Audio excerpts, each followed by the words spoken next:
Lady in the trap, yeah, the ladies get in the trap with their fellas and they hold them down, and she one of them. You know what I mean? She one of the girls gonna hold you down. You smell me? You feel that, don't you? Feel that, don't you?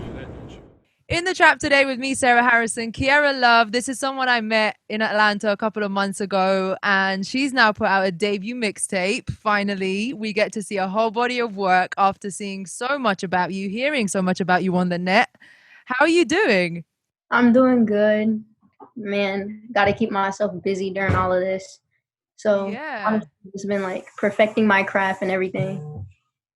So was this project finished a while ago and ready to go out already, or was it something that you had to finish while you were in quarantine? It was something that I finished a while ago, but also during quarantine, a lot of like playlisting and stuff changed. So it was actually a good thing that it took a minute because I picked exactly what I wanted. Okay. So you have a lot of input in how that goes, you know, the running order. Yeah, if I don't like it, then it's not coming out. Well, good. Was this the first time you put a body of work together, would you say? Yeah. How did you find the experience? Like I said, it took a minute, so a lot of things changed, but definitely constantly going over the playlist and things like that, and making sure I felt good about it. Because if I didn't feel good about it, then it's not something right. So just multiple reinsurance. Yeah, because it does, you know, it takes more than people realize. Like us, the listeners, we're just listening to what we feel like is a bunch of tracks that are put together, but there's so much more thought that goes into it, Right. right? Way more. So much. Like I was talking to Schoolboy Q, and he said he leaves that stuff to Kendrick because he actually hates it. He sees like he sees it as an additional job. Like Right, right, yeah. it's a lot more than just the raps. But let's not skip over the raps because you came in so hard on this. Who pissed you off, Kiara? Who pissed you off? Listen, a lot of people. Name them. Let's go. No, I'm Yeah, joking. I mean, it's just like it's not even people, just like, lifestyle and the struggle, like, a lot of things Yeah. we often as humans just normally go through. Like, Right. But I mean, you know, you're young, and it seems like for an 18 years of age, it's a lot of pain and sort of like, as I said, like pissed off in your voice. That I'm like, damn, like what's actually gone on in her life? Like, is it a case of friendships? Is it family? Like, what was the main sort of instigator of this project in terms of the raps? honestly, a mixture of all of it. Like I said, literally just like home life, friendships, relationships, Right. all of it just mixed into one. And Yeah. when you're like, I know a lot of us like stay up at night and think a lot. So it's just like when you have that time to think, it's just like, damn, and you get pissed off, you get angry, you start feeling those type of emotions again. So Right. It's interesting you say that you know when you're up at night and you're thinking in those moments, do you like pick up a pen and start writing? Is that how you like to deliver your raps, or are you like a 100% freestyler, just jump on the mic and get it out? Um, a lot of the times I do just think a lot. That's why oftentimes I have had where I'd get writer's block because I think so much and then I'm just like, nah, that doesn't sound right. That's not how I want it. Like that's what I want to say, but that's not how I want to say it. So a lot of the times too, I am now learning to just like say whatever, just like hop on and just say whatever I want to say. What would you say are the key components that make a good freestyle, in your opinion? Um, honestly, I feel like not no hesitation. um like I said, saying whatever you want to say, not really thinking too much, just getting whatever it's out, even if it's like something funny and not serious. And definitely just like consistency, constantly keep going.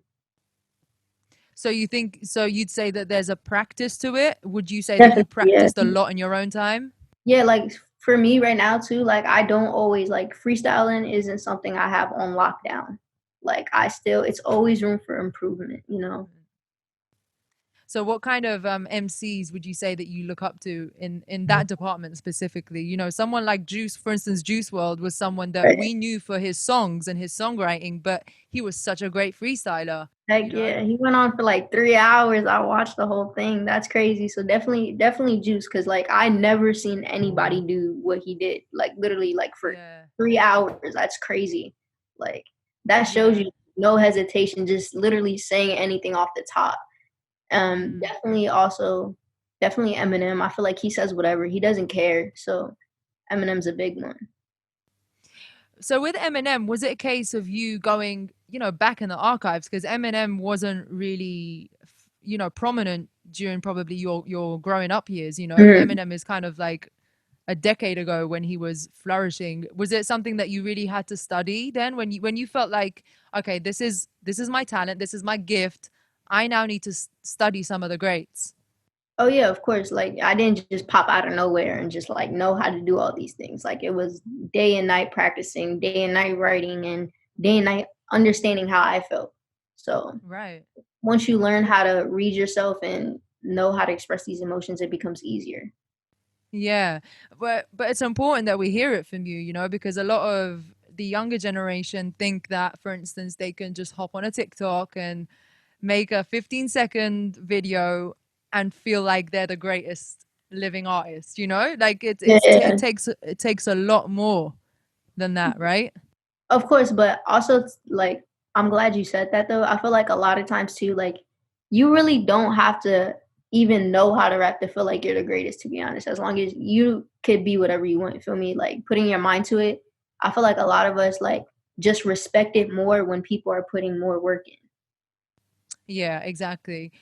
I mean, in this new project, Take It or Leave It. First of all, what who brought that title together? Take It or Leave It. I brought it up. It's a funny story actually because I didn't want that wasn't the first title. The first title was actually Visionary, and I think I'm gonna name my album that. But when I brought it to the table, like I wanted this to be the name of the mixtape. They're like, no, I'm not really interested in that. And so then I came back and I was just like, listen, you're gonna take it or leave it. So just take it or leave it.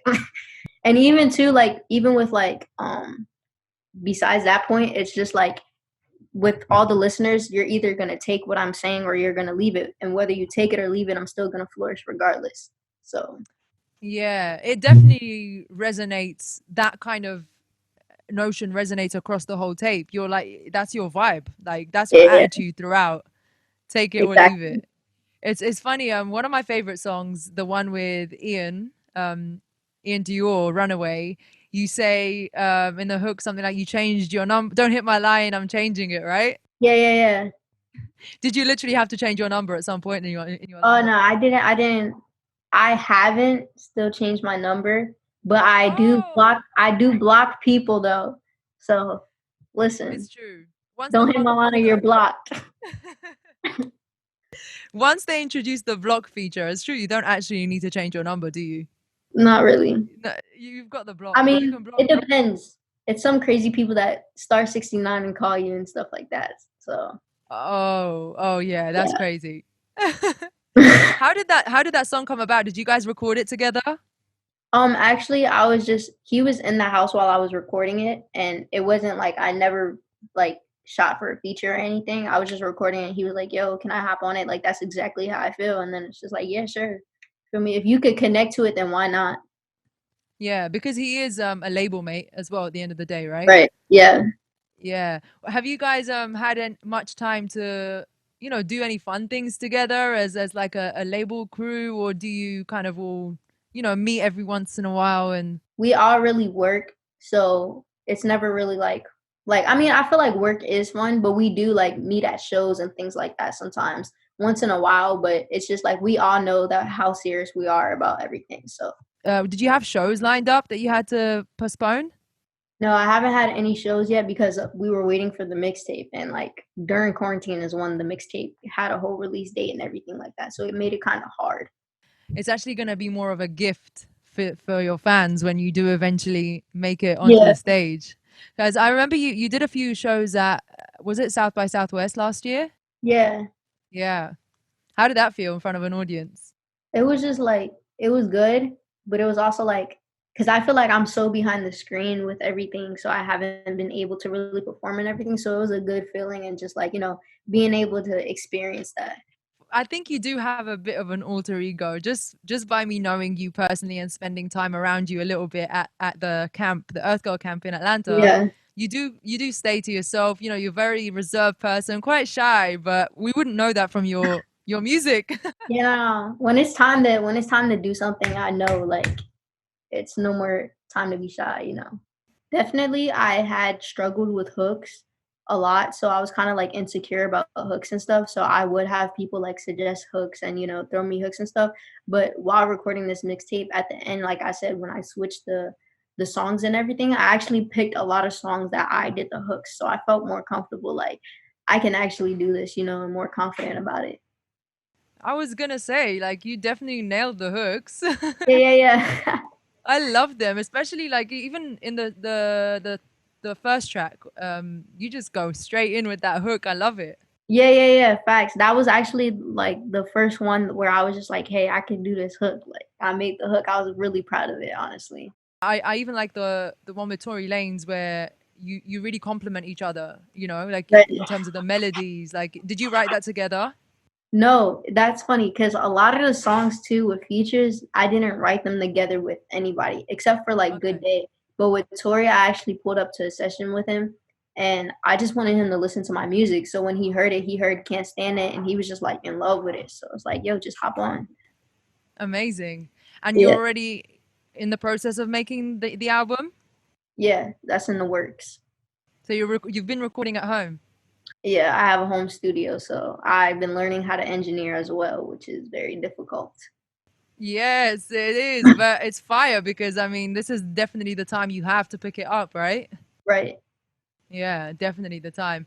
And one thing I wanted to ask you, how has your personal experience been as a woman and especially being an MC as well? Have you ever encountered any, situations where you felt like, oh, I'm being treated like this because I am a woman? I never really like care for things like that, even if people do like set the standards for me low, because I know my standards are high. So even when it's a lot of people too that they just don't like girl rapping, like they just don't like it at all. And a lot of times too, it's just like, you know what, I'm not here to persuade you or convince you to listen to me. It's just, I'm doing this regardless. You're definitely very unapologetic in your approach and in your output of music. You don't shy or hide in the mic. So I Right, guess that already sets the standard, as you said. It's like right. it's take it or leave it. Yeah. That's the project. So any ambitions with certain people you definitely want to lock in with for your next project? Um, Yeah, it's a little bit of people. I just don't wanna also, like, always depend on features. I wanna Yeah. like, with the mixtape, it was very natural, people heard the song and then they wanted to jump on it. So I think I like things more that way instead of just like, "Yo, Yeah. reaching out, yo, I got this song," more organic. You haven't been here, have you yet? No, I'm really waiting to go there. Like, that's one of the places I can't wait to go and see because, like, it's not even just, like, another city, it's a whole different scenario? So, Exactly. Exactly. definitely. Well, I look forward to having you come on the show in person, come through some clubs. Oh wait, you're of age here. You're of age here in this country. Really? Yeah. 18's allowed to what the heck? Yeah, Now I really exactly. have to go over there. Yeah, exactly. Get that pass. Get that pass. That's crazy. Yeah, well, thank you for joining me, Kierra Love. This has been like a very, brief introduction on In the Trap with me, Sarah Harrison, here on Rinse FM. But we'll definitely have a longer version when she eventually touches down the UK and gets to go in the clubs. Of course, can't wait.